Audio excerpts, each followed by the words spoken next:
今年嘅財政預算案建議派發5000蚊消費券，第一階段3000蚊已經喺今年4月派發。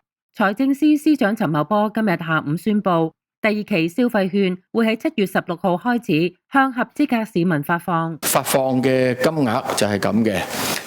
香港永久居民同埋新來港人士咧就係2000蚊。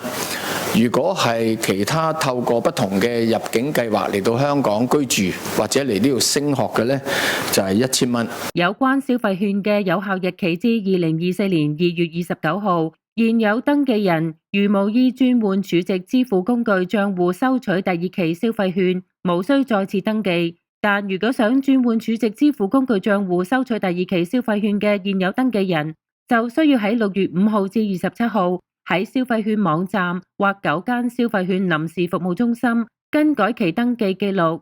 第二期消費券向合資格嘅18歲或以上香港永久性居民及新來港人士發放2000元。透過不同入境計劃在港居住及來港升學嘅合資格人士會發放1000元嘅消費券。另外，政府會喺6月5號至27號接受未登記新合資格嘅人士登記。